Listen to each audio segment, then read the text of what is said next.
The Brothers' Hands.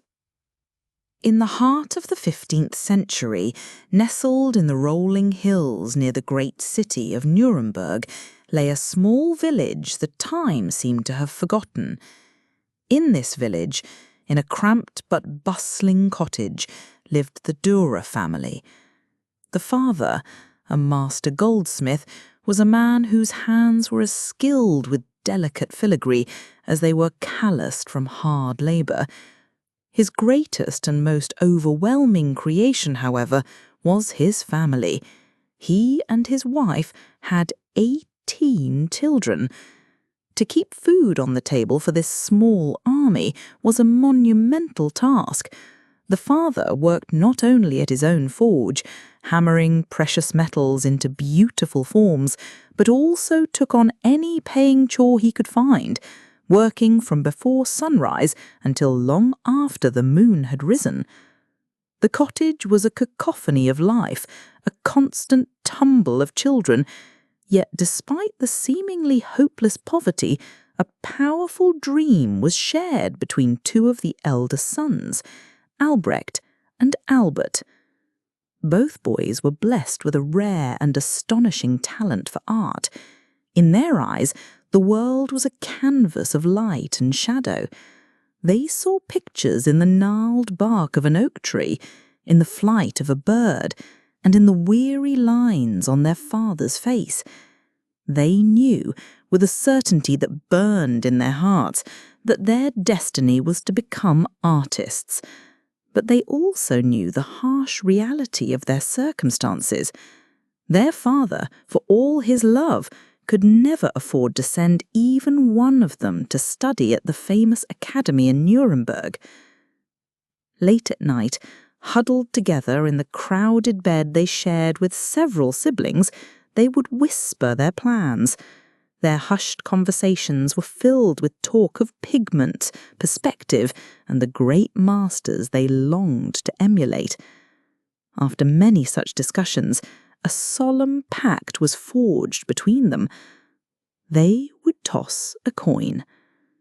The loser would descend into the nearby silver mines, a dark and dangerous world of back-breaking work. With his earnings, he would support his brother's studies at the academy. Then, after 4 years, when the brother who had won the toss had completed his education, he would return. With the sales of his artwork, or, if necessary, by labouring in his brother's place, he would pay for the one who had sacrificed to fulfil his own dream at last.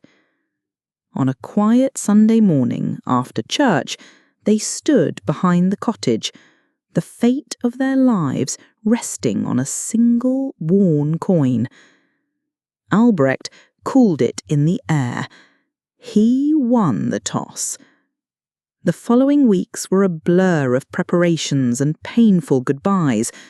Albrecht, with a small bundle of clothes and a heart heavy with both excitement and guilt, set off on the road to Nuremberg. Albert, his shoulders set with grim determination, walked in the opposite direction, towards the gaping mouth of the mines. For the next 4 years, Albert toiled in the belly of the earth. He endured the crushing darkness, the choking dust, and the constant threat of collapse. Every coin he earned was sent to his brother in Nuremberg. Meanwhile, Albrecht was taking the academy by storm. He worked with a feverish intensity, driven by the knowledge of his brother's sacrifice. His etchings, his woodcuts, and his oil paintings were not merely good, they were breathtaking. He saw the world with a clarity and depth that astonished his professors, and by the time he graduated, he was already beginning to earn considerable fees for his commissioned works. When the young artist returned to his village, he was a celebrity. The Dürer family, their pride overflowing, held a festive dinner in his honour. The long wooden table groaned under the weight of roasted meats and fresh bread, a feast of a lifetime.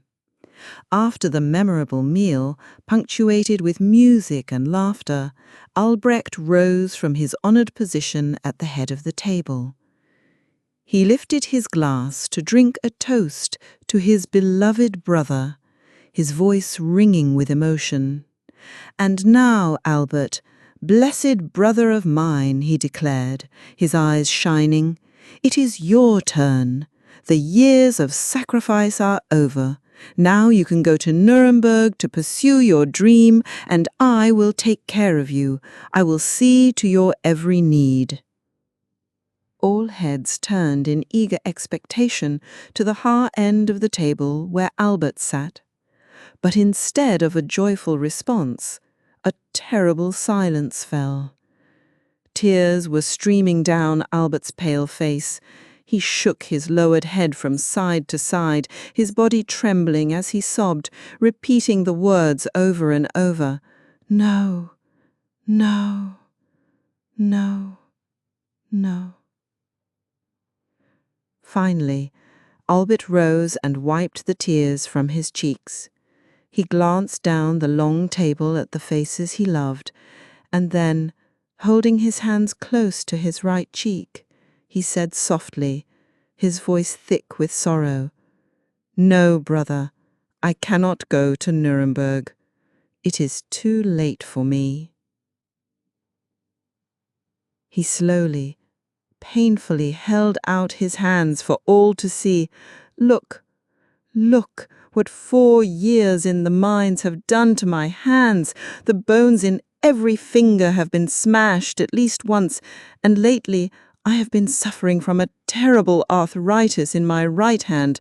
I cannot even hold a glass to return your toast, much less make delicate lines on parchment or canvas with a pen or a brush. No, brother, for me it is too late." The room was silent, the earlier joy replaced by a profound and heartbreaking sorrow. More than 450 years have passed since that day.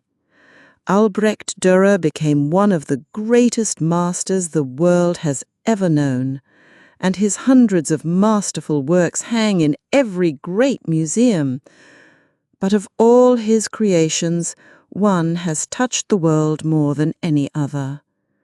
To pay homage, to create a tribute of love for all that he had sacrificed, Albrecht Dürer painstakingly drew his brother's abused hands, the palms together and the thin fingers stretched skyward. He called his powerful drawing simply hands.